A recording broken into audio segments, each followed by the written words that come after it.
Ako nga pala si Axel, pero ang tawag nila sa akin ay Bruno. Kakauwi ko nga lang pala galing sa school. Kaya bago po ako lumabas, inayos ko muna yung susuotin ko bukas. Noon na isampay ko na po, lumabas po ako para bumili ng bulaklak. National Family Day po pala ngayon. Kaya bibigyan ko po ng bulaklak yung mga taong tinuturing akong pamilya. Inipon ko nga pala to. Yung mga tip na bigay po sa akin sa iyawan. Bago po ako umuwi, dumaan po muna ako sa simbahan. Sa Panginoon po ako unang magpapasalamat para po sa binigay niya mabubuting tao. Natunuring po ang parang totoong pamilya. At ito po, pupunta na po tayo kay nanay. Family Day ngayon?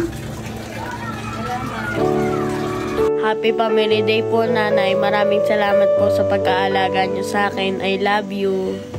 Dami naman yan!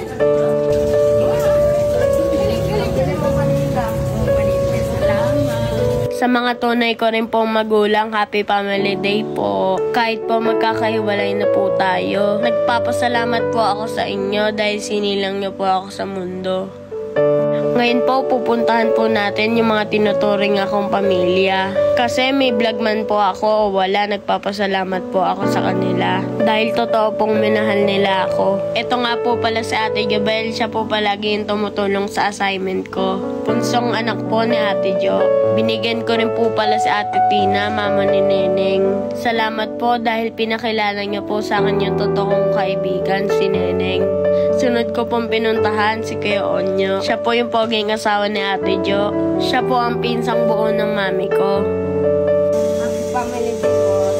Thank you po sa walang sawang pagtulong sa akin. At syempre, hindi po natin makakalimutan si Ate Jo. Isa na rin po siya sa tinuturing kong magulang. Mula po noon, salamat po sa mga tulong niyo sa akin. May. Hello. Kumusta ka dyan? Okay lang. Happy Family Day. Ay, thank you so much. So sweet naman, my May baby. papalaw ka rin sa kanila. Siyempre, lalo-lalo na po sa mami ko. Kung hindi po dahil sa kanya, siguro po palaboy pa rin po ako. Mami, maraming salamat po. Utang ko po sa inyo yung buhay ko. Pangako po na ako po ay magtatanggol sa'yo kahit ano pong mangyari. Mahal na mahal po kita.